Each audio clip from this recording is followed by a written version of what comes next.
Bueno, a mí esta música me lleva, me retrotrae a un lugar de este norte, bendito norte de Tenerife, en donde, por cierto, pues se estila ya a esta época del año, afortunadamente ya, los aleros con el agua, ¿no? Y esa gotita, ese cuando descampa, cuando ya no está lloviendo, y esa sensación del aire limpio y demás, ¿no? Y por eso me lleva, por ejemplo, hasta el mismísimo San Juan de la Rambla. Bueno, está con nosotros el amigo Ángel Beltrán. El otro día lo presentamos en el casino Círculo Ibérico Clavijo. Hicimos esa primera pues singladura con él para conocer un poquito más su realidad, su saber hacer, cómo está preparándose para ser guía oficial. Además, también, por supuesto, de su trayectoria en medios de comunicación, especialmente esas publicaciones que hizo en su día en la prensa y que sigue haciendo en los medios, y afortunadamente accedió a estar con nosotros en este espacio de Tanemir Canario para hablar de su pueblo, su querida villa de San Juan de la Rambla. Ángel, bienvenido. Muy buenos días, Isidro, y gracias por estar aquí. Gracias a ti sobre todo, porque yo siempre digo lo mismo, nosotros somos los mismos, ustedes van cambiando, y además que la riqueza de lo que sale y emana de un medio de comunicación está en sus colaboradores, porque son variopintos, porque tienen una visión diferente, y además porque sería muy aburrido escucharme todo el día a mí.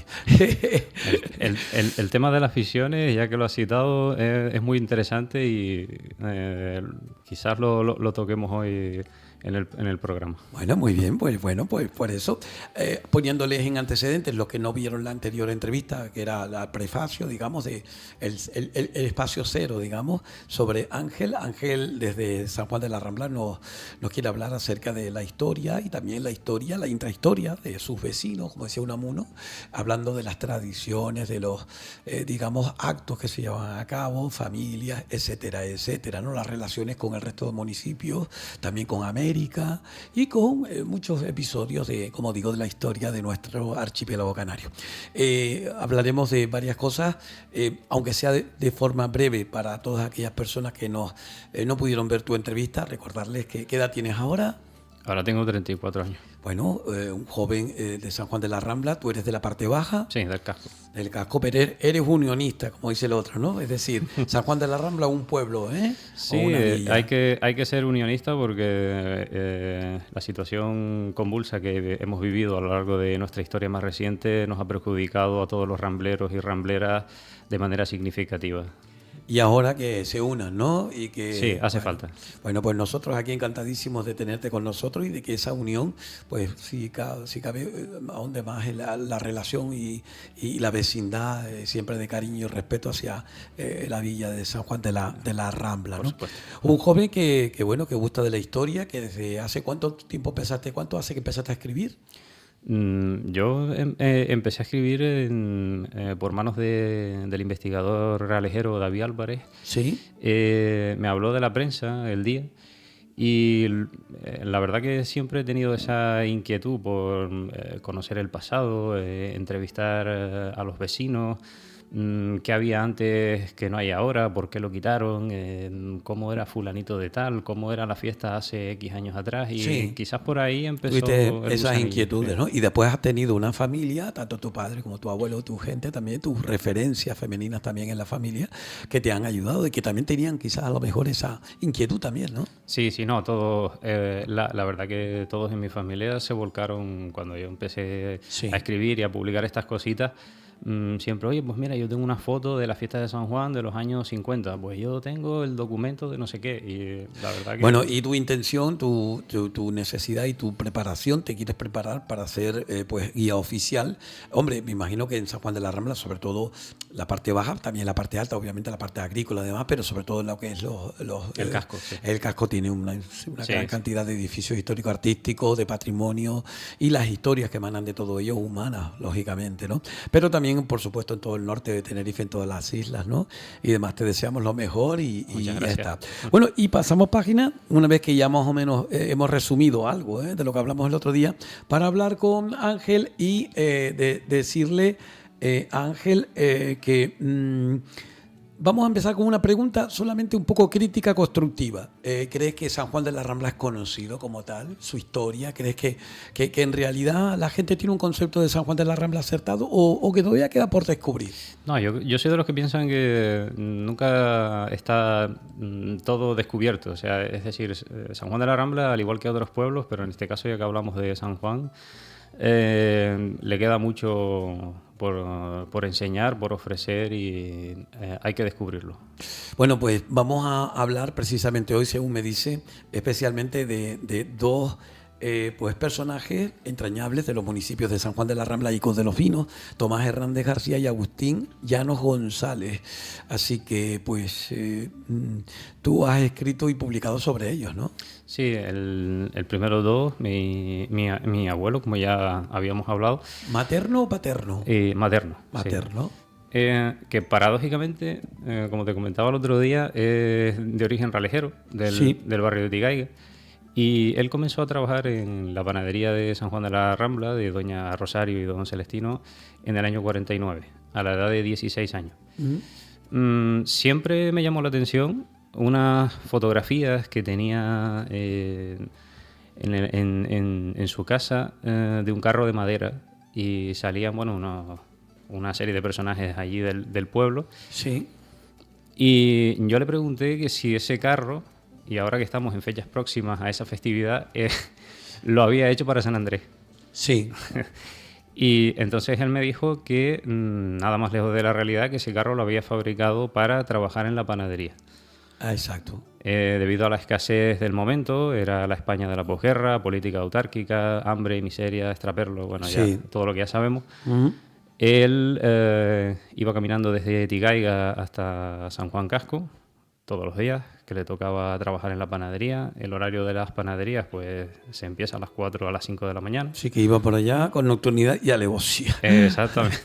Sí. Iba acompañado en principio, otras veces, muchas veces solo, y luego pues tenía que hacer largos trayectos de varios kilómetros con sacos de harina y todos los enseres que hicieran falta para hacer ese pan, esos rosquetes, esos bizcochos.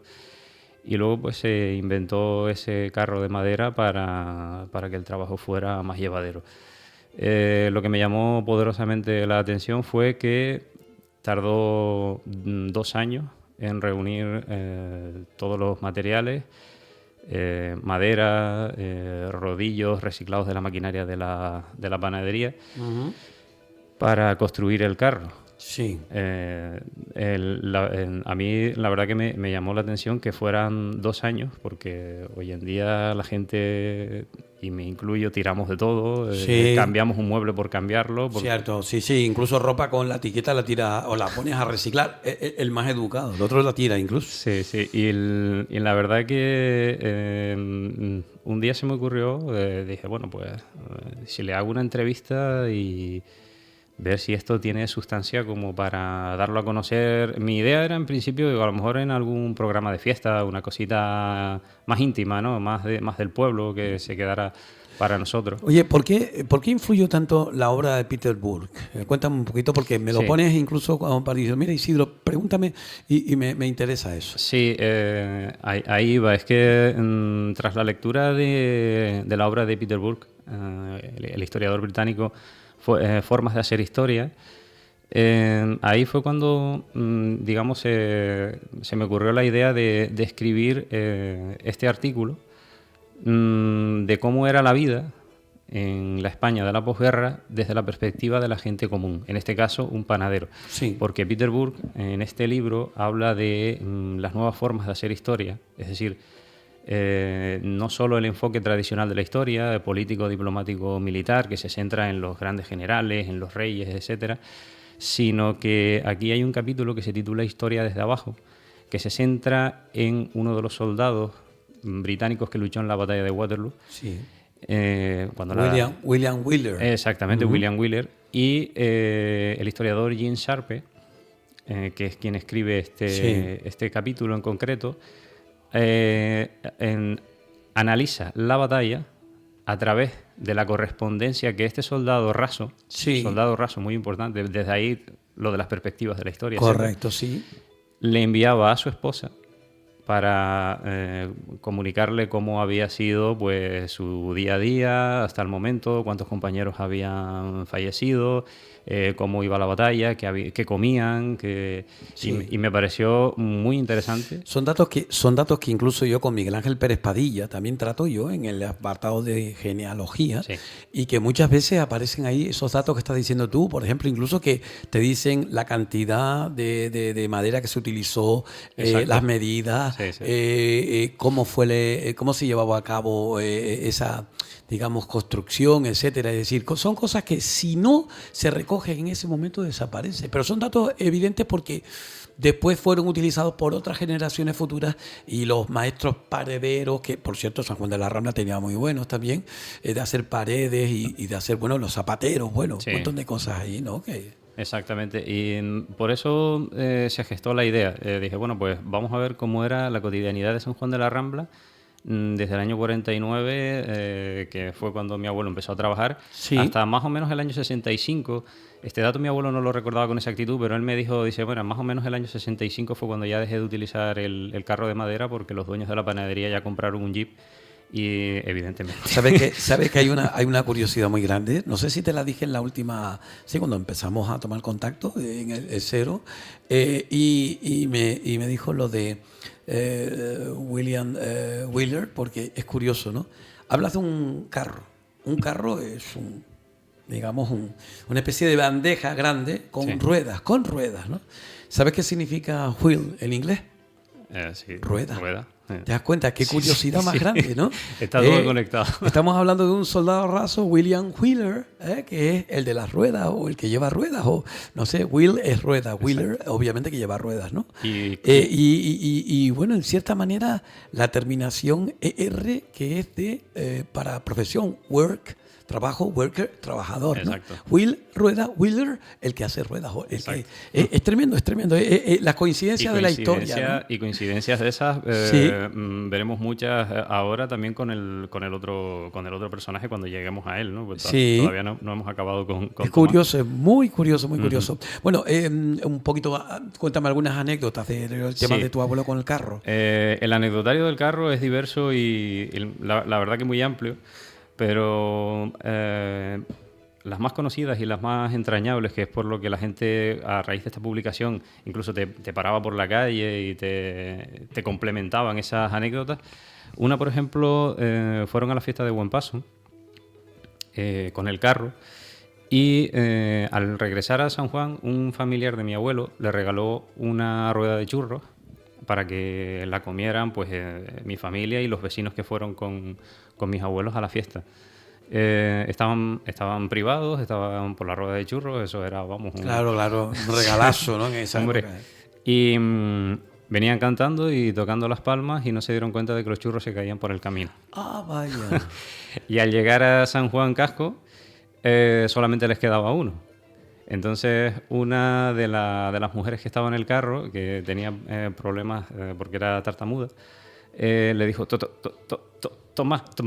Y claro, era tartamuda encima, que estaba nerviosa porque conocía el carácter de mi abuelo. Y dice, un churro.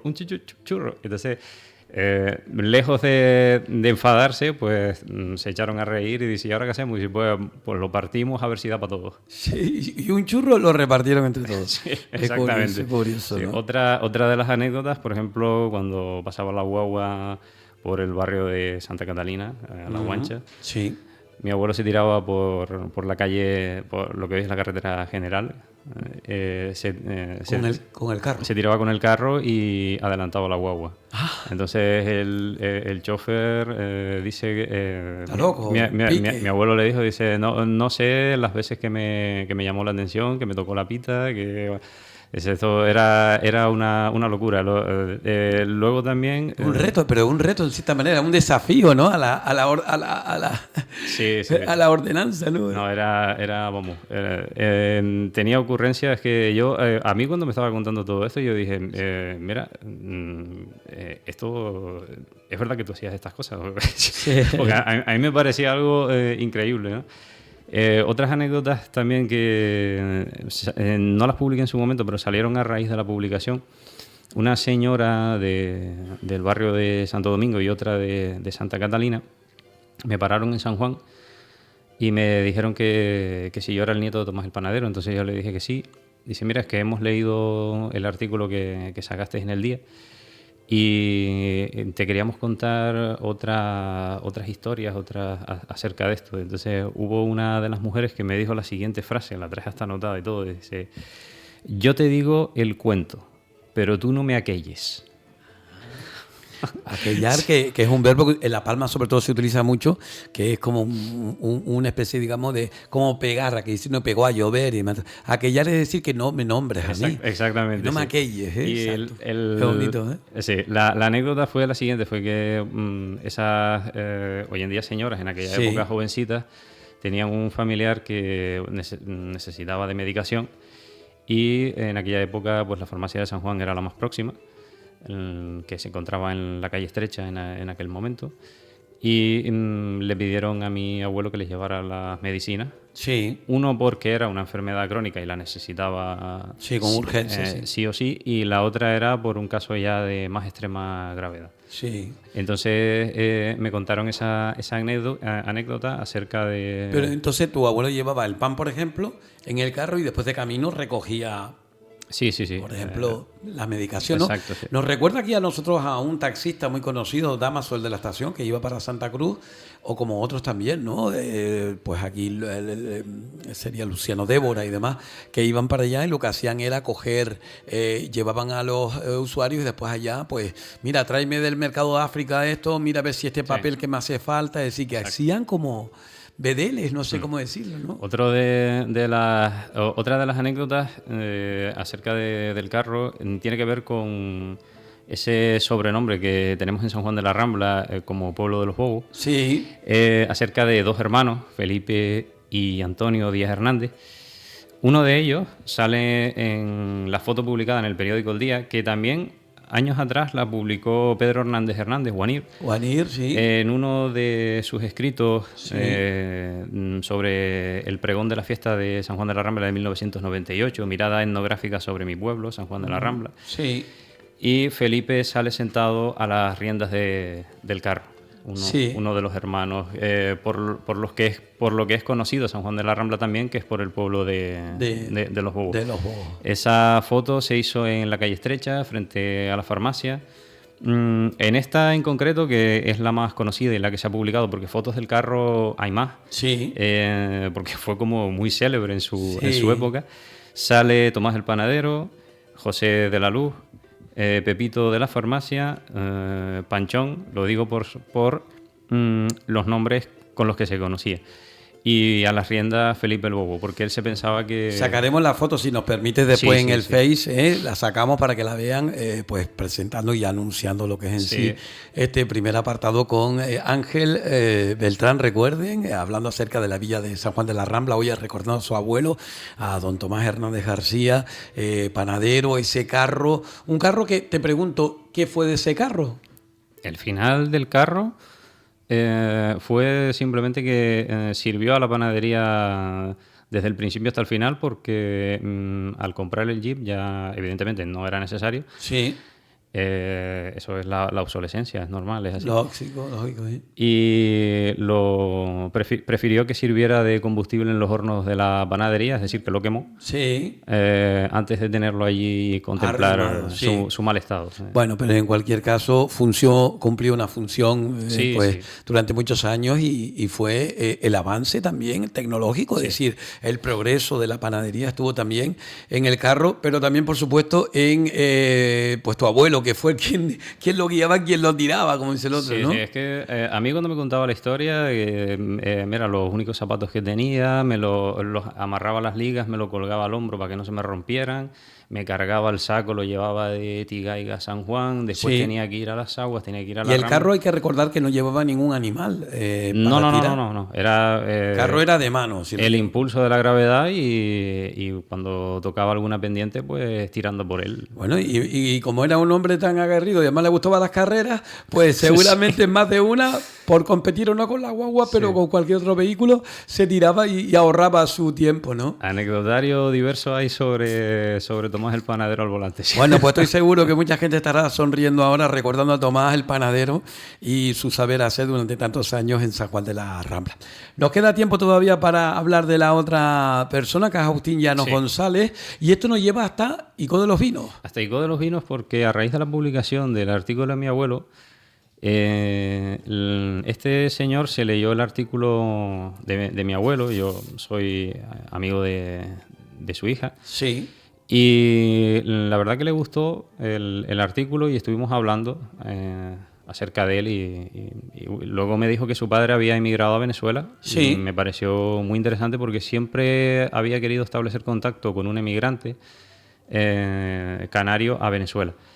Entonces yo le dije que si no le importaba, que si podíamos hacer una entrevista, que a mí me gustaría escribir un artículo similar al de mi abuelo, divulgativo, para dar a conocer su historia y demás. Entonces, un poco por aquello de la historia desde abajo. Sí, sí. Entonces le hice una entrevista allí en su casa.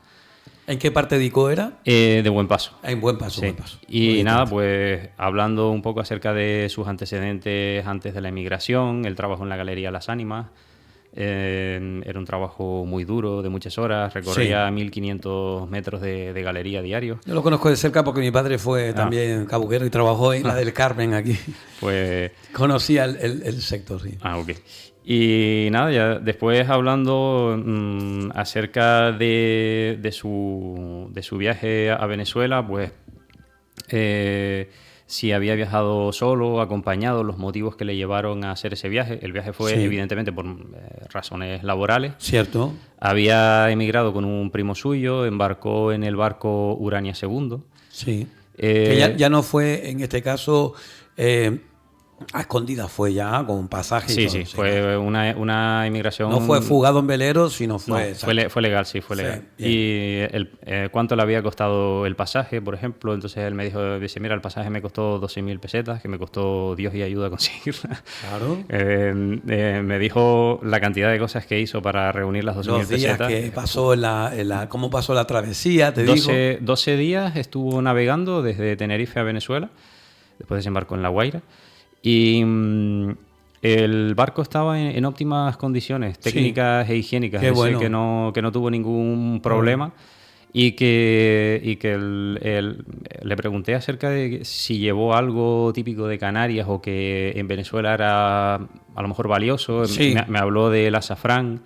Era muy importante llevar azafrán para allá, orégano también. Sí, bien. Ese tipo de datos me... Sí, te llamó porque allá igual uno piensa que hay de todo y no, claro, es otro continente. Al contrario, Exacto. Vino muchas cosas de allá, pero también fue muchas cosas de aquí. Exacto, porque hoy en día con un mundo globalizado como el que tenemos, quizás esto nos parece increíble. Sí, pues tú te pones a mirar y dices tú, el kiwi que me estoy comiendo es de Nueva Zelanda. Exacto. El kaki es de no sé dónde. Sí. Y hoy en día nos parecerá, habrá gente que incluso le diga, mira, tú estás hablando del azafrán y del orégano en una radio, pero es que esto es historia, es la historia de nuestros abuelos, de nuestros bisabuelos. Y también de la forma de comer que tenían. Y de la forma de comer que tenían. Como el gofio y tantas otras cosas. Exactamente, que otro dato muy interesante que me habló Agustín fue acerca de un negocio de gofio, un molino, fundado por canarios en Caracas. Eran dos hermanos procedentes del municipio tinerfeño de Guía de Isora y el negocio se llamaba Gofio La Lucha porque sus regentes, sus dueños, habían sido luchadores. Eran luchadores allá. Eran luchadores allá también. Había terreros y luchaban allá también. Sí. Yo le pregunté que si la lucha canaria se practicaba en Venezuela y él me dijo, sí, yo me acuerdo de ir a las luchadas y no solo la lucha canaria, sino también la lucha libre, que era otro deporte que a él le gustaba mucho ir. De hecho, tengo anotado por aquí nombres de luchadores que él recordaba de lucha canaria, en este caso, Pollo Ravelo y El Orejita. Luego también de lucha libre, ya por complementar un poco esto, los más que recordaba eran Bernardino Lamarca, el Zorro Italiano y el Dragón Chino. Fueron como luchadores muy pintorescos en aquella época y que tenían muchos seguidores. El negocio de gofio era de los hermanos Borges. De los hermanos Borges, ¿no? Y claro, allá igual que los venezolanos cuando vienen aquí siguen comiendo la hallaca, la pues arepa, el cachapa, ese, pues allá nosotros también comíamos y el gofio y la comida también propia de Canarias. Los canarios se reunían en torno Exacto, sí. a Sí, ese sí. tipo de Y cuestiones, ¿no? él buscaba comunidades de canarios Sí. para hablar de sus cosas. Y tenía un buen recuerdo de su paso por Venezuela. Sí, Vino sí. después de retornado, ¿no? Sí, bueno, su estancia en Venezuela tuvo varios trabajos. Uno de los más característicos y relacionados con el personaje anterior Sí, fue que trabajó de panadero. también de panadero. Pero él, a diferencia de mi abuelo, no construyó un carro de madera para repartir el pan, sino que se compró una bicicleta en Venezuela. Ah, bueno, mira, hay un tema musical, pero no es de Venezuela, es de México, que es un tema muy bonito, que por cierto se lo tengo que pasar a uno de los directores de los grupos folclóricos que ahora están preparando ese folclore de los 50, que es un poco desconocido, que es el de los discos de pasta que vinieron y que nos habla acerca de, por ejemplo, canciones como El Gallo, de este, ¿cómo se llama? De Pepe Benavente, Sí. que es de Vicente Fernández, la versión original, y que dista un poco de lo que es esta versión más orquesta, ¿no? Pero así te empiezas a ver tú un montón de cosas que dices tú, vaya por Dios, Sí, que sí. como, ¿no? Pues entonces ahí mismo pues se puede fraguar todo. Agustín me contó muchísimas anécdotas, están referenciadas en el artículo. Cayó hasta preso por Sí, por un malentendido. Él estaba, porque él trabajó también de camionero y en la ciudad de Huihue, en una de la curva que les decían del Venado, un niño estaba jugando con una pelota y se le atravesó y el niño, bueno, pues tuvo un golpe con el camión. Fue algo leve, afortunadamente. Y bueno, el padre del niño quiso utilizar esto para enriquecerse. Entonces, al final, afortunadamente, se demostró que bueno, fue una imprudencia del menor, fue una imprudencia del niño, y que Agustín no tenía culpa ninguna. cierto.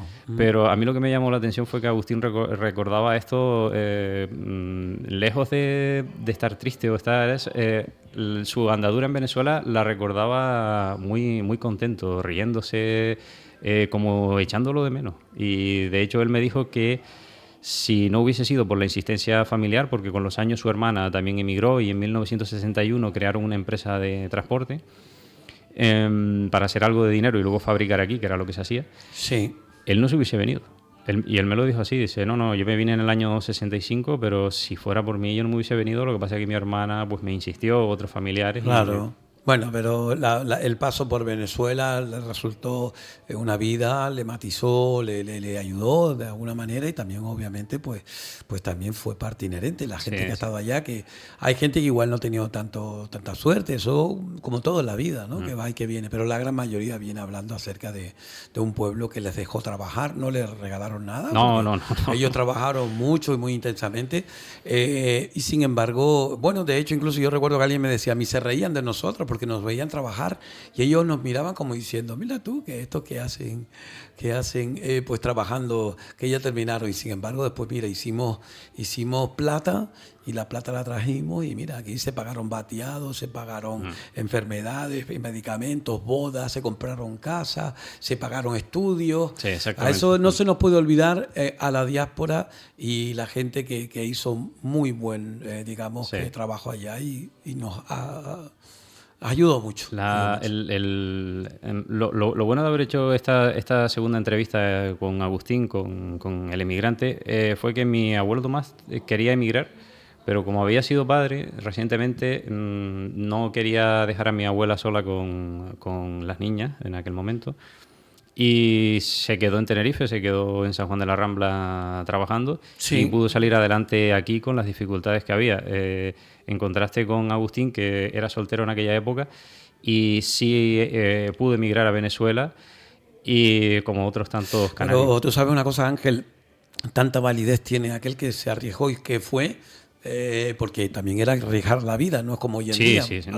Algunos lamentablemente la perdieron en el mar, ¿no? Sí. Pero también aquellos que se quedaron aquí, que se las vieron, se las desearon, tú lo sabes, una presión caciquil tremenda, Sí. donde tu vida era de esclavo y donde tuvieron que sacar, y gracias a esa labor comían aquí a la gente. Exactamente. Porque lo poco que le podían dejar como medianero o como trabajadores, yo siempre cuento lo que me decía don Agustín, que había uno que no sudaba y que le echaban agua de la tajea por la espalda para cuando llegaba arriba le daban la soldada. Porque si veías que no estabas mojado o sudado, es que no habías trabajado y no te pagaban. Así que estamos hablando de muchas penurias aquí y también ese reconocimiento a los que se quedaron, ¿no? La agricultura, ganadería y pesca y demás, ¿no? Pues sobre todo si hablamos en el caso de San Juan de la Rambla, mi abuelo también trabajó terrenos en el Barranco de Poncio. Sí. Conocido también como la despensa del municipio, San Juan de la Rambla. Recientemente se ha hecho el homenaje al centenario de la villa, Sí. 1925, Rey Alfonso XIII, todo esto. Sí. Fue precisamente por el eminente crecimiento que tuvo la agricultura en aquellos años. Y eso es motivado no por subvenciones, por el No, trabajo, no, el eso, sudor y exacto. la sangre y la entrega de los rambleros, ¿no? Exacto, sí. Hoy en día, desgraciadamente, pasas por el Barranco de Poncio, un lugar muy bonito del pueblo, un lugar para la agricultura y también para la arqueología, porque el Barranco de Poncio fue una necrópolis guanche. Sí. Y da pena verlo seco. A mí me cuesta imaginarlo como el vergel que las gentes que sí lo trabajaron, que Sí. aún quedan, bueno, la generación de mis padres, por ejemplo, te lo describen y todos te lo nombran con nostalgia. Como, Sí, eso es como sucede con Viera y Clavijo, sí también, pero sobre todo lo que es en sí la zona de la Rambla de Castro. Esa Rambla de Castro que también tenía esa presencia.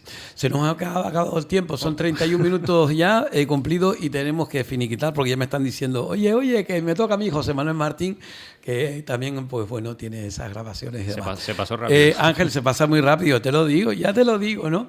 Pero bueno, quiero agradecerte muy mucho.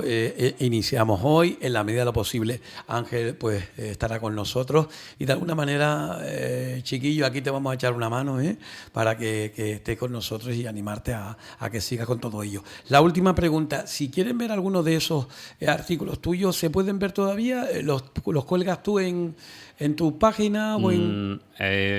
Actualmente en la hemeroteca de la Universidad de La Laguna pueden descargárselo. Vale, muy bien. Bueno, pues ya ustedes buscan a Ángel Beltrán, firmas como tal, ¿no? Sí, sí. Y entonces, pues ahí, sobre todo en la prensa, donde el periódico El Día, ¿no? La prensa al día, sí, exacto. Y ahí lo podrán ver. Muchísimas gracias, amigo. Nada, gracias a ustedes. Un saludo aquí a toda esa gente que nos ven y que nos siguen también desde muchos sitios, Venezuela también, Y también, por supuesto, a nuestros hermanos de San Juan de la Rambla,